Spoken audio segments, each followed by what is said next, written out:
All right, everybody, we're back. We are behind our Slant 1.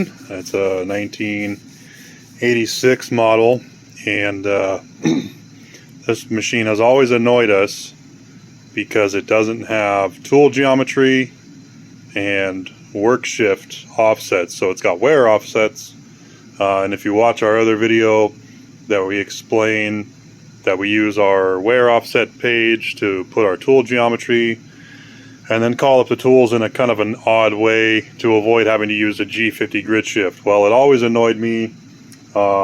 We talked to another guy that had the same machine.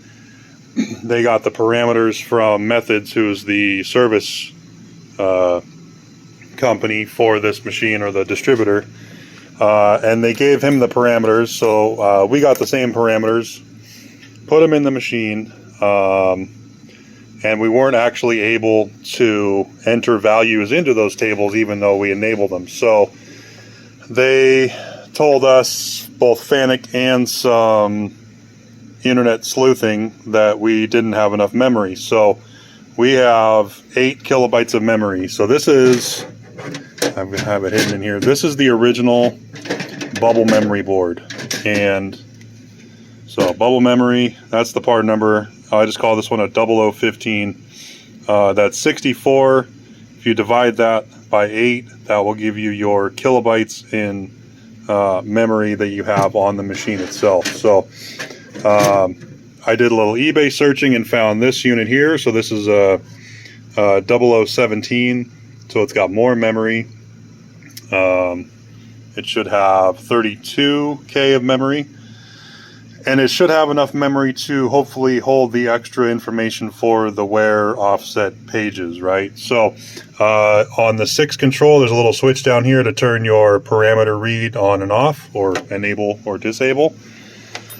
But I struggled for a while on figuring out, oh, we need to turn the machine on here. I struggled for a while on how to get into the actual settings. Or the parameters to view everything, right? So, hello. You want to back up before you change the board out. You want to back up as much as you can, right? Whether it's your, if you don't care about the programs, don't worry about the programs. If you have any kind of wear comp, I mean, you might have to go back in and retype all your wear comp anyways, but you're going to have to put in all of your tool geometry anyway. So as you can see, we've got geometry offsets now. We just have arbitrary numbers. We have wear offsets. The only thing I can't clear out is there's a couple tool nose radiuses that are really, really odd in both pages. So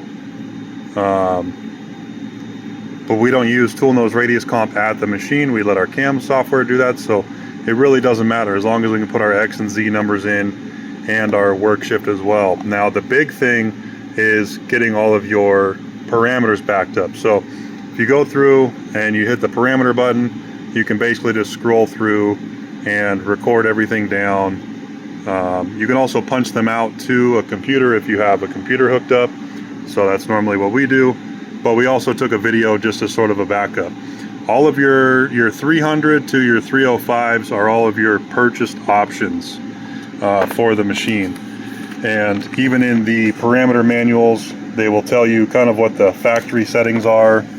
And then there's documents online, and I'll probably put a link to these in the description.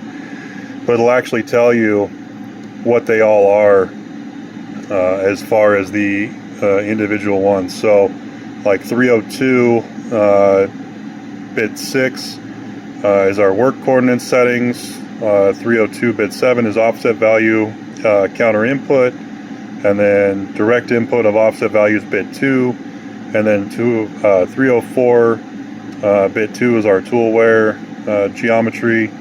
And I think that's pretty much all we had to change to actually enable the I think 300 bit 4 as well, but we'll double check. Here's a close-up picture of all the current settings that we have for the 300s, and then these go to about, I think it's 407. Yeah, 407, 408 is nothing. That tells you that it's basically the end. So back all those up, write them down, keep them in a safe place, because you never know if you're going to have something go wrong and need them again. Now if I hit parameters again, it goes to PC parameters. Now this is what I got stuck on, and hopefully this helps somebody else out. If you hit the cursor down arrow, it populates, but since we're on page number 1, if you hit cursor down again, it just reloads that same page. So I was assuming that I couldn't access any of the next pages of information, right? So what you got to do is you have to hit N and then 20, since we're stopping at 19, and then hit input, and it will load 20 through 39. Same thing. So you literally have to sit here, go N40, and you have to wait for them to populate all the way down. N60, N80, all the way through. Now the 1000s are your timers for turret indexing and all the other things that are pertinent to the machine, right? So these numbers are the numbers that I did not have in the machine to the turret kept faulting out. And so this is a lot of the timers here. If you go to the 2000s, that's some of the other settings, like you're telling it that's a 12 tool turret. On 2001, there's 1 turret and a bunch of the other stuff. So again, you can't just cursor through all of this, which is really annoying, but it is what it is. And now I didn't switch my parameter right switch on. Normally I have a little alarm down here, and then to change the data in this, you hit P for parameter and then type in 0010 and enter or input. So type in whatever you want and then hit input, and it will change on there. So turn the control off, disable the switch, and then turn it back on, and it will do what you want. So we're still working on getting this kind of finalized as far as getting all the tools retouched back off. The nice thing about this is there are settings for when you home the machine. It will automatically zero out or go to whatever your work shift is. So if we go 0 return, and we'll come down. So if you watch our values, it will then 0 out. And then if we do it in Z, as it comes back, we have 5 inches as our work shift right now. It will go to 0 and then populate to 5. Okay, and then we'll close the chuck. And then now if we go to tool 1, which indexes our turret, and if I would try to go to tool number 2, it would unlock and try to spin and then try to relock too quickly and fault out. So now we can basically index to whichever one we want, because all of our timer functions are now put back in place. So we haven't ran any programs on this yet. We're going to work on getting all the tooling offsets changed out, and or all our tool geometries put in, and run some of our old programs that we've ran before. The way that, I don't think there's anything in here. So the way that we normally used to run our programs, for those of you who haven't watched the video on how we set up our G50 stuff, or our lack of G50.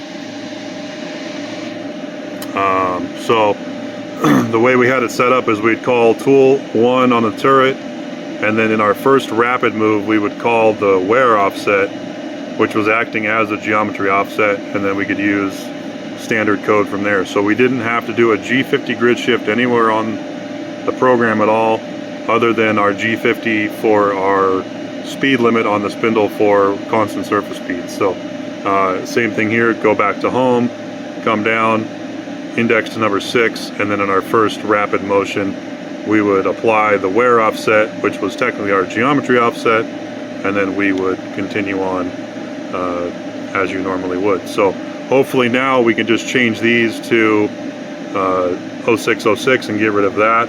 We could technically still leave this in place, and we might just be able to run programs as is, but we haven't done any testing on that. So that's our old Nakamura slant update, and hopefully this saves someone some time and some effort.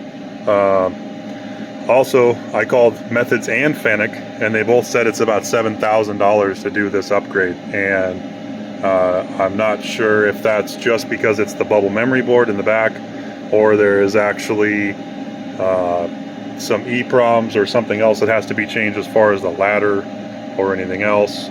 But there are other options. There's Memex and Tulip Memory and all the other guys out there that sell memory upgrades, so you might be able to just buy one of the memory upgrades from them and basically accomplish the same thing.